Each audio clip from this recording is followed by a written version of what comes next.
el río del muerto.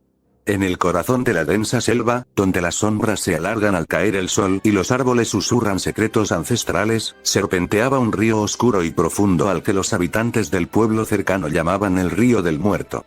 Nadie sabía exactamente por qué lo llamaban así, pero las leyendas decían que en sus aguas frías reposaba el alma de un hombre maldito, condenado a vagar por la eternidad. En una noche sin luna, la joven Ana caminaba por la orilla del río, empujada por una mezcla de curiosidad y desafío.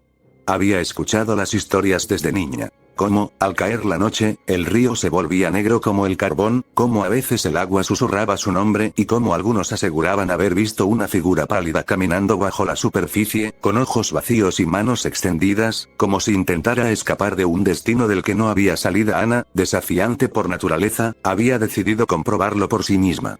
Son solo cuentos de viejas, se repetía mientras avanzaba por el borde del agua. Pero cada paso que daba, cada crujido de las hojas secas bajo sus pies, hacía que su corazón latiera más rápido. Sentía una presencia, una sensación de que no estaba sola, aunque sabía que no había nadie más alrededor. El aire se volvió denso y frío, y una niebla espesa comenzó a alzarse del río, envolviendo todo en un manto gris. Ana se detuvo, sintiendo como la humedad calaba sus huesos. Se acercó al borde del agua y se inclinó, intentando ver más allá de la bruma. Su reflejo en el agua era apenas un espectro borroso. De repente, el río pareció moverse con vida propia. La corriente, que antes era suave, se tornó turbulenta. Ana retrocedió un paso, pero algo la llamó de vuelta. Un murmullo, apenas audible, que parecía venir desde lo más profundo del agua. «Ayúdame». Ana sintió un escalofrío recorrer su espina dorsal. Miró alrededor, pero no había nadie. De nuevo, el susurro surgió, más claro esta vez. «Por favor, ayúdame». El río se volvió más oscuro, y una figura comenzó a emerger lentamente de las profundidades. Primero fue una mano, pálida y huesuda, que se alzó del agua, seguida de un brazo delgado cubierto de algas. Ana retrocedió instintivamente, pero su mirada permaneció fija en la figura que emergía. Era un hombre, o lo que quedaba de uno. Su piel era blanca como la luna, y sus ojos, huecos y oscuros, parecían agujeros negros que absorbían toda la luz a su alrededor. Sus ropas eran harapos empapados, y sus manos se extendían hacia Ana con desesperación. «Ayúdame», repitió la figura, su voz un eco de dolor. Ana, paralizada por el miedo, apenas podía respirar. Quería huir, pero algo en la voz del hombre la detenía. No era solo miedo lo que sentía, era compasión, un sentimiento extraño y desgarrador. «¿Quién eres?», logró preguntar, su voz apenas un susurro. «Soy, el muerto», respondió él, con voz quebrada. «Estoy atrapado aquí, desde hace tanto tiempo, nadie me recuerda, nadie me ayuda». Ana dio un paso atrás, pero la figura avanzó hacia ella, moviéndose sobre la superficie del agua como si flotara. El viento se detuvo, y el bosque quedó en un silencio absoluto, como si el tiempo mismo se hubiese detenido.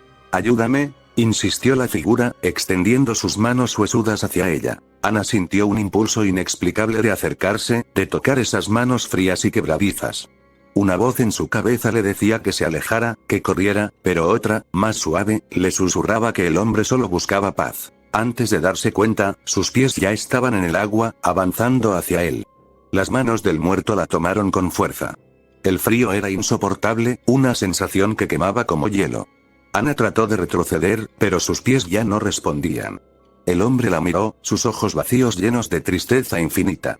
«Gracias», dijo él, mientras tiraba de ella con una fuerza inhumana. Ana sintió el agua subir por su cuerpo, entrando en su boca, llenando sus pulmones. Trató de gritar, pero su voz se ahogó en un gorgoteo de burbujas. La oscuridad la envolvió mientras era arrastrada hacia las profundidades. Cuando la encontraron al día siguiente, su cuerpo yacía en la orilla del río, pálido y rígido. Sus ojos estaban abiertos, llenos de un terror indescriptible. Pero lo más inquietante era la expresión en su rostro, una mezcla de horror y griega. Compasión. Desde ese día, el río del muerto se volvió aún más temido. Los habitantes del pueblo hablaban de dos sombras que caminaban bajo la superficie, de dos voces que susurraban en la noche, pidiendo ayuda. Y, en las noches sin luna, cuando el río se oscurece más allá de lo natural, nadie se atreve a acercarse, por miedo a escuchar el lamento de los muertos que buscan compañía en su soledad eterna.